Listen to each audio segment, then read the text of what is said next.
અમદાવાદના પ્રખ્યાત લો ગાર્ડનની ખાવ ગલી ફરીથી ધમધમતી થશે. એએમસીએ 90,000 થી ભાડું ઘટાડીને 25,000 રૂપિયા કરવાની જાહેરાત કરી છે. કોર્પોરેશને 8 કરોડ 50 લાખના ખર્ચે હેરિટેજનો લુક આપ્યો હતો. ખાવ ગલીને હેપી સ્ટ્રીટ તરીકે ઓળખ આપી હતી. હેપી સ્ટ્રીટમાં ફૂડ સ્ટોલ ધારકો માટે મહિને 90,000 રૂપિયાનું ભાડું નક્કી કર્યું હતું.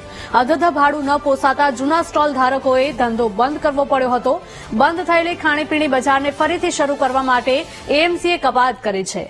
જૂના સ્ટોલ ધારકોને પણ જગ્યા ભાડે આપશે કોર્પોરેશન.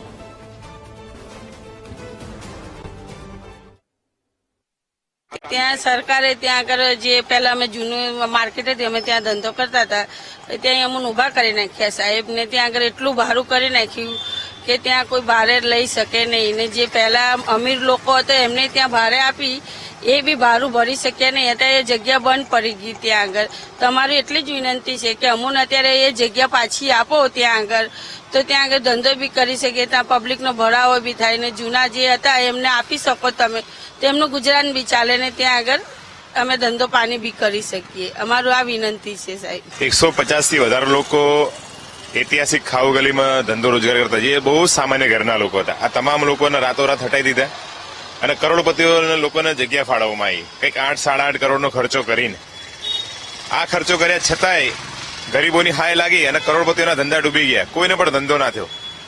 અત્યારે એ લોકોને ભાન થયું છે, પણ ભાન એવું નથી થયું. અત્યારે બી એ લોકો 25,000 જે મહિને ભાડું આપે એ લોકોને શોધી રહ્યા છે. પણ જે લોકો હાઈકોર્ટમાં જઈને લડ્યા, લો ગાર્ડનના મૂળ ખાડે ગળી પીડી વાળા બરાબર ને, એ તમામ લોકોને હાઈકોર્ટે ઓર્ડર કર્યો, એ છતાં જગ્યા નહીં ફાળવી રહ્યા.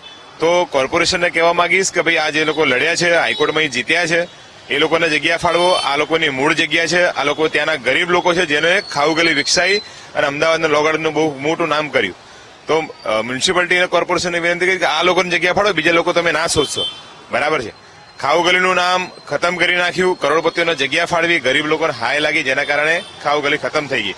અત્યારે એવી ભેંકાર બીકણ જેવી જગ્યા આ લો ગાર્ડનની થઈ ગઈ છે કે લોકો 6-7 વાગે પછી ત્યાં બહેનો નીકળી શકતી નથી. તો જો ભાનત થવું હોય તો જૂના લોકોને જગ્યા ફાળવવા એવી અમારી વિનંતી છે. લો ગાર્ડન ખાણીપીણી બજાર વર્ષોથી પ્રખ્યાત હતા. ત્યાં આગળ હેપી સ્ટ્રીટનું નિર્માણ કર્યા પછી લગભગ ઘણા સમયથી આ હેપી સ્ટ્રીટની અંદર 36 જેટલા વેપારીઓના કામ ધંધા રોજગાર બંધ હતા. લગભગ 6 જેટલા જે વેપારી હતા લો ગાર્ડનની અંદર એ ચાલુ હતા. પરિણામે જે હેપી સ્ટ્રીટની આપણે વાત કરીએ કે મધ્યમ વર્ગના લોકો, ઉચ્ચ વર્ગના લોકો રાત્રિના સમયે ખાણીપીણી બજારમાં આવતા હતા. પરંતુ આ સ્ટ્રીટ બંધ થવાને કારણે આપણે વાત કરીએ કે આની અસરો પડી હતી. પરિણામે એ લોકોની રજૂઆત આવતી હતી કે જે ભાડા હતા એમને પોસાય એવા ન હતા.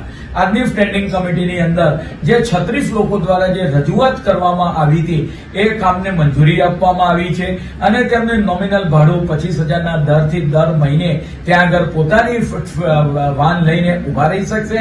અને જે 36 જૂના વેપારીઓ હતા એને પરિણામે આપણે વાત કરીએ કે આ હેપી સ્ટ્રીટ છે, લો ગાર્ડનની આપણે વાત કરીએ કે ફૂડ બજાર છે, એ પુનઃ ધમધમતું થશે.